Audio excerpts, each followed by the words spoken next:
সংবিধানের পঞ্চদশ সংশোধনীর অংশবিশেষ বাতিল করে হাইকোর্টের দেয়া রায়ের বিরুদ্ধে আলাদা ৩টি আপিলের ওপর শুনানি আজ। প্রধান বিচারপতি সৈয়দ রেফাত আহমেদের নেতৃত্বাধীন ৬ সদস্যের বেঞ্চে রয়েছে তত্ত্বাবধায়ক সরকার ব্যবস্থা বিলোপ সহ বেশ কিছু বিষয় পরিবর্তন করে আনা আপিল ৩টির শুনানি। পৃথক দুটি রিটের চূড়ান্ত শুনানি শেষে গত বছরের ১৭ ডিসেম্বর পঞ্চদশ সংশোধনীর অংশবিশেষ অসাংবিধানিক ও বাতিল করে রায় দেয় হাইকোর্ট। এই রায়ের বিরুদ্ধে সুশাসনের জন্য নাগরিক সুজনের সম্পাদক সহ ৪ ব্যক্তি একটি আপিল করেন। পরে এই মামলায় পক্ষভুক্ত হন বিএনপি মহাসচিব মির্জা ফখরুল ইসলাম আলমগীর। সংবিধানে পঞ্চদশ সংশোধনীর হাইকোর্টের রায়ের বিরুদ্ধে আপিল শুনানির খবর রাখছেন সহকর্মী মাইনুল মারুফ। যুক্ত হচ্ছি তার সাথে। মাইনুল, আপিল শুনানির সবশেষ কি খবর আছে আপনার কাছে? আজকে আপিল শুনানি হওয়ার কথা থাকলো, আপিল শুনানি কিন্তু হয়নি এবং এটি আগামীকাল পিছিয়ে দেওয়া হয়েছে। অর্থাৎ আজকে যে শুনানি হওয়ার কথা আগামীকাল ১ নম্বর আইটেম হিসেবে কিন্তু আগামীকাল সকালে এই যে তত্ত্বাবধায়ক সরকার যেই পঞ্চদশ সংশোধনের যে বিষয়টি ছিল এটির শুনানি হবে এবং এর পঞ্চদশ সংশোধনে কিন্তু তত্ত্বাবধায়ক সরকারও ছিল যে বিষয়টি হাইকোর্ট বাতিল করে দেয় এবং এর পাশাপাশি আরও কয়েকটি বিষয় বাতিল করে। তবে এর বাইরেও পঞ্চদশ সংশোধনে আরও অনেকগুলো আইন কিন্তু ছিল যে বা ধারা কিন্তু ছিল, সেই ধারাগুলো কিন্তু বহাল রেখেছিল, সেগুলো পরবর্তী সংসদ এসে সিদ্ধান্ত নেবে এই যুক্তিতে কিন্তু বহাল রাখে হাইকোর্ট। তবে এই যে পঞ্চদশ সংশোধনের যে বাকি অংশ বহাল রাখা হয়েছিল তার বিরুদ্ধে অর্থাৎ পঞ্চদশ সংশোধনী পরিপূর্ণভাবে বাতিল করার জন্য আপিল করেন বদিউল আলম মজুমদার সহ আরও ৪ জন এবং আজ কিন্তু এর সাথে পক্ষভুক্ত হয় বিএনপির মহাসচিব মির্জা ফখরুল ইসলাম আলমগীর। অর্থাৎ আরও মোট ৫ জনের কিন্তু আপিল হলো।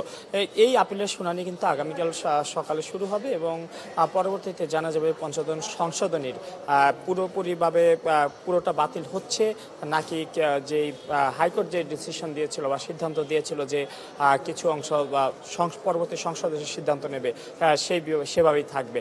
তবে এই শুনানি কয়দিন হবে সে বিষয়ে কিন্তু এখনই নিশ্চিতভাবে কিছু বলা যাচ্ছে না। তবে এখানে কিন্তু জামায়াত আছে, জামায়াতের আইনজীবীরা রয়েছেন, বিএনপির আইনজীবীরা রয়েছেন, পাশাপাশি বদিউল আলম মজুমদার সহ যে ৪ জন আপিল করেছেন তাদের আইনজীবীরা রয়েছেন। প্রত্যেকে কিন্তু তাদের জায়গা থেকে এই যে পঞ্চদশ সংশোধনী বাতিলের বিষয়ে কিন্তু তাদের মতামত দেবেন এবং তাদের যে সকল যুক্তি রয়েছে তা কিন্তু সর্বোচ্চ আদালতে তুলে ধরবেন। এরপরে শুনানি শেষে কিন্তু সর্বোচ্চ আদালত এ বিষয়ে কিন্তু একটি চূড়ান্ত আদেশ দেবেন বা চূড়ান্ত রায় দেবেন। এর আগে আমরা দেখেছি যে বিচারপতি যে হাইকোর্টের যে বিচারপতি তিনি কিন্তু পঞ্চদশ সংশোধনীতে যেমন বঙ্গবন্ধু জাতির পিতা থাকবেন কিনা এমন আরও বেশ কয়েকটি বিষয় কিন্তু রেখে দিয়েছিলেন পঞ্চদশ সংশোধনীতে, যেখানে এই বিষয়গুলো সুরাহা হয়নি বলা যায়। তা বলা হয়েছিল যে পরবর্তী জাতীয় সংসদ এগুলো সুরাহা করবে। তারই বিরুদ্ধে কিন্তু এখন এই সর্বোচ্চ আদালতে এই আপিল শুনানি চলছে। এর পাশাপাশি আজকে আরও একটি বিষয়ে আপিল শুনানি চলছে।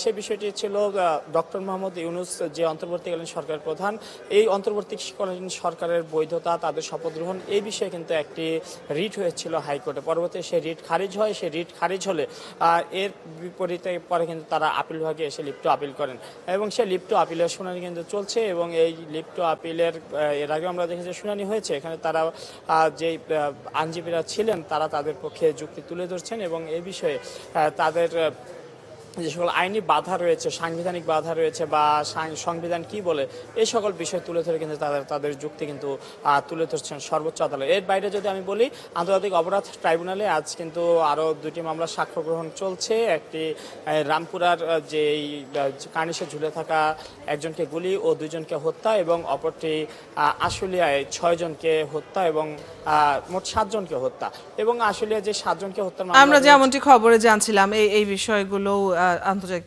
অপরাধ ট্রাইব্যুনালে রয়েছে। আপনার কাছ থেকে আমরা সবশেষ খবর জেনে নিচ্ছিলাম এবং দর্শক যেমনটি সহকর্মী মাইনুল মারুফ জানাচ্ছিলেন যে সংবিধানে পঞ্চদশ সংশোধনীর হাইকোর্ট রায়ের বিরুদ্ধে আপিল শুনানি আগামীকাল পিছিয়ে আগামীকাল নেওয়া হয়েছে। আমরা নিশ্চয়ই আগামীকালকেও এই বিষয়ে খবর জানবো।